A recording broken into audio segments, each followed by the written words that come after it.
दोस्तों, एक समय की बात है जब एक पिता अपने बेटे को एक होटल में ले जाता है खाना खिलाने के लिए। लेकिन उस होटल की जो स्थिति होती है वो हर महीने में खराब होती है। ना तो वहां का होटल का मैनेजमेंट अच्छा था, ना तो वहां के वेटर अच्छे थे और ना ही वहां का खाना अच्छा था।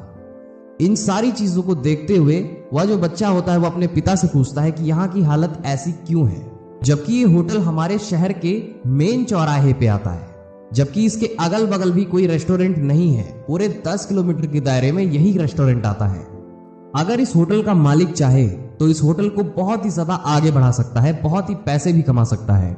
लेकिन इन लोगों ने इस होटल की ऐसी हालत क्यों कर रखी है? वह पिता चुपचाप अपने बेटे की बातें सुन रहा होता है। वो दोनों जब अपना खाना खत्म करके बिलिंग के लिए काउंटर पे जाते हैं और जब उसका पिता पैसे दे रहा था तो उसने ये भी पूछा कि इस होटल की हालत ऐसी क्यों है।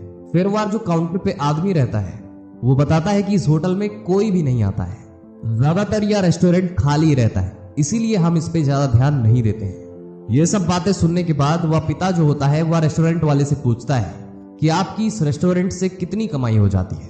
फिर वह होटल वाला बताता है कि इस रेस्टोरेंट से हमारी कमाई कुछ भी नहीं हो पाती है। बाहर एक ट्रक जो खड़ा है उसी को हम चलाते हैं और उसी से हमारा रोजी रोटी चलता है।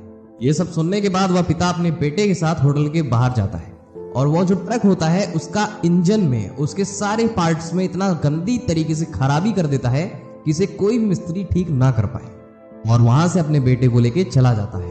और ये सब जब बेटा देखता है तो वो अपने पिता से रास्ते में पूछता है कि पिताजी, आपने तो उस व्यक्ति की मुसीबतें बढ़ा दी हैं। उसका एकमात्र रोजी रोटी का सहारा केवल वह ट्रक था जिसको आपने खराब कर दिया। वो जो पिता होता है वो अपने बेटे की तरफ देख के मुस्कुराता है और आगे बढ़ जाता है। और फिर ऐसे ही देखते देखते 5 साल बीत जाते हैं। 5 साल बाद वह बच्चा बड़ा हो चुका था और फिर जब उस होटल के सामने से वह गुजरता है तो वह देखता है कि वो होटल बहुत ही ज्यादा शानदार आलीशान हो चुका था। उस होटल को देखते देखते उस बच्चे को अपने पिता की हरकतें भी याद आ गई थी कि कैसे मेरे पिताजी ने उस ट्रक को खराब कर दिया था। वह लड़का सोचता है कि क्यों ना मैं अपनी पिताजी की तरफ से उस होटल वाले से माफी मांग लूं।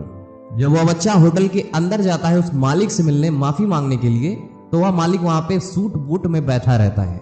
वह लड़का वहां पे जाता है और अपनी बातें बता देता है। ये सब सुनने के बाद उस व्यक्ति की आंखों में आंसू आ जाते हैं। वह होटल वाला तुरंत ही पूछता है, तुम्हारे पिताजी हैं कहाँ? वह लड़का बोलता है वो तो गुजर चुके हैं। वह होटल वाला बताता है कि उस रात जब हमने अपना ट्रक को स्टार्ट करने का सोचा तो वह ट्रक स्टार्ट ही नहीं हो रहा था। मैंने तमाम मैकेनिकों को उसको बनवाने की कोशिश करी लेकिन वह पूरी तरीके से खराब हो चुका था। फिर मेरे पास मेरा घर चलाने के लिए कोई ऑप्शन नहीं बचा था, जिसकी वजह से मैंने इस होटल पे काम करने का ट्राई किया और आज ये शहर का सबसे मशहूर और सबसे वीआईपी होटल बन चुका है। और ये सब हो पाया है तुम्हारे पिताजी की वजह से, क्योंकि उस रात अगर वो ट्रक में छेड़छाड़ ना करते तो हो सकता है मैं अभी भी वैसे ही ट्रक ड्राइवर बन के रह जाता। दोस्तों, इस कहानी से हमें यही सीखने को मिलता है कि आपको अपनी लाइफ में देखना है कि कहीं कोई ऐसी चीज तो नहीं है जो आपको आगे बढ़ने ना दे रही हो, जो आपका कंफर्ट जोन बन के आपको ही खा रही हो।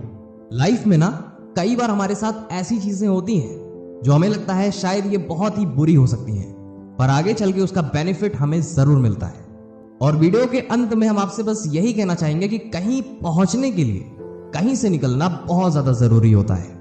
क्या कहना है आपका? कमेंट सेक्शन में बता सकते हैं। ऐसे कंटेंट्स पाना चाहते हैं तो नीचे जो फॉलो या सब्सक्राइब का बटन है उसे प्रेस कर सकते हैं।